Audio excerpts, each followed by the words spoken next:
If you are a senior, or you are traveling with an older loved one, stop what you are doing right now, because this video could save you from one of the most stressful situations imaginable at an airport. There is a piece of advice circulating online that sounds completely wrong at first glance, and honestly, when I first heard it, I thought the same thing. The advice is this: seniors should never just sit and wait at the boarding gate. Now I know what you are thinking. Why on earth would sitting down be a bad idea? You are tired, your legs hurt, you found a seat, and the gate is right there. But here is the thing. That simple decision to park yourself in that gate chair could actually turn your travel day into a nightmare. Today, I am going to break down exactly why, and more importantly, I am going to walk you through what you should actually do instead, including some specific tips about wheelchair assistance services that most travelers never take advantage of. Let us start with the first reason this matters so much. When you are a senior or someone traveling with a mobility challenge, you are legally entitled to something called pre-boarding.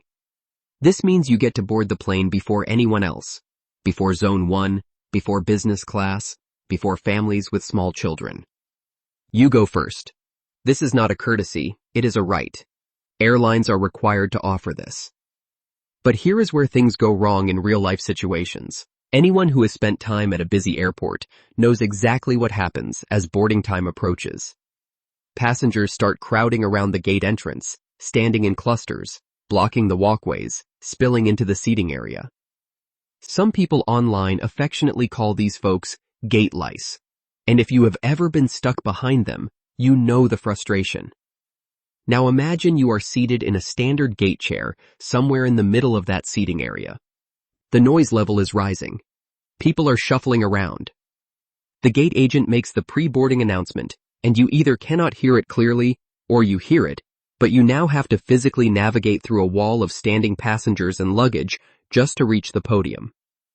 By the time you make it through, general boarding has already started. Your pre-boarding window is gone, and now you are trying to get down the jet bridge while everyone else is piling in behind you. That situation is completely avoidable, and I am going to tell you exactly how in just a moment. The second problem with simply sitting at the gate is gate changes. This one catches people off guard more than almost anything else at an airport. Airlines shift flights between gates constantly, and they do not always make the announcement as loudly or as clearly as you would hope. If you are settled into your seat, maybe you closed your eyes for a few minutes, or you are not watching the flight information screens. A gate change could happen, and you might not realize it until you look up and the area seems quieter than it should. For anyone without mobility challenges, this is annoying. For a senior with a bad knee or someone using a walker, discovering 30 minutes before departure that your new gate is on the other side of a massive terminal is absolutely devastating. The panic alone is bad enough, but the physical demand of rushing across an airport under that kind of time pressure is genuinely dangerous. Third, and this one is often overlooked, standard gate seating areas are just not comfortable or practical places to spend a long layover. The seating is cramped, personal space is minimal, and accessible restrooms or food options are rarely right around the corner. Seniors who need to take medication with a meal or who need more frequent restroom access will find themselves stuck in an inconvenient spot with no easy solution. So what should seniors actually do? Let us go through the do list right now. First, instead of heading straight to the gate and sitting down, spend your waiting time near a central terminal hub or near a main information desk.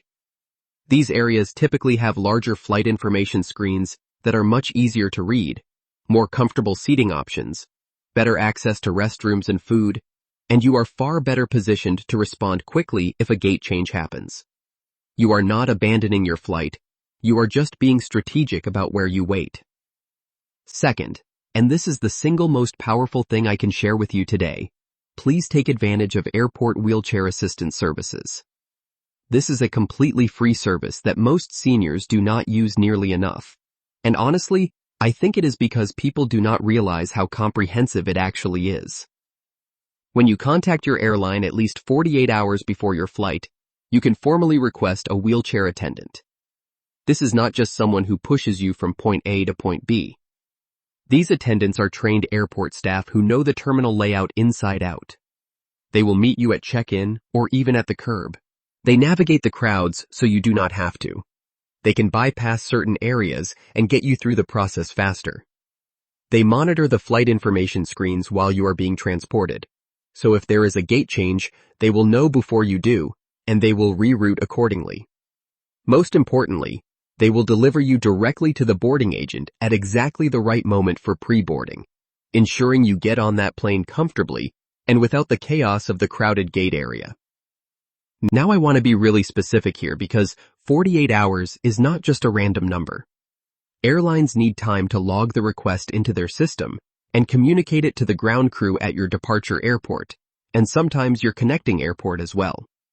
If you wait until the day of travel, there is a much higher chance the assistance will not be properly coordinated. Call ahead, confirm the request, and if you can, mention it again when you check in at the airport, just to make sure it is flagged on your boarding pass. Third, when you do arrive at the gate area, do not just sit down and hope for the best.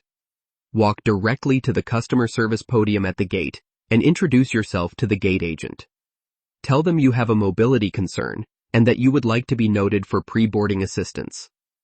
A good gate agent will flag your boarding pass in the system and personally watch for you when the pre-boarding announcement is made.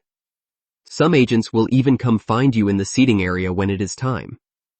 This 30-second conversation can completely change your boarding experience. Now let us talk about a few other practical things seniors should keep in mind. If you use a cane or a walker, ask ahead whether the airline considers it a mobility device that can come with you all the way to the aircraft door.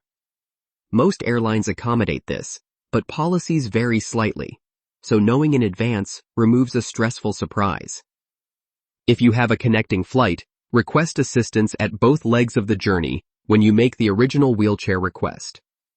Assuming the second airport will automatically know is a mistake that too many travelers make.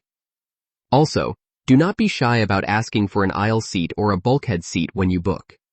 These seats give you more room to move and make getting up during the flight significantly easier. Here is the big picture takeaway I want you to carry with you from this video. Modern airports are large, loud, and logistically complex environments, and they were honestly not designed with seniors as the primary user in mind. The good news is that the systems exist to make airport travel genuinely manageable and even comfortable for older travelers, but those systems only work if you use them proactively.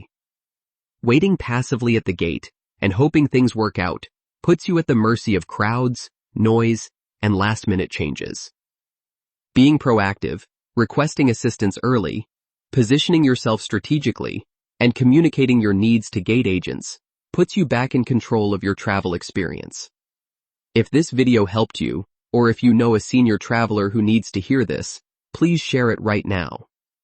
Drop a comment below if you have your own airport travel tips for seniors, because I read every single one. And if you want to see more practical travel advice specifically for older adults and anyone who wants to travel smarter, hit that subscribe button because we are just getting started.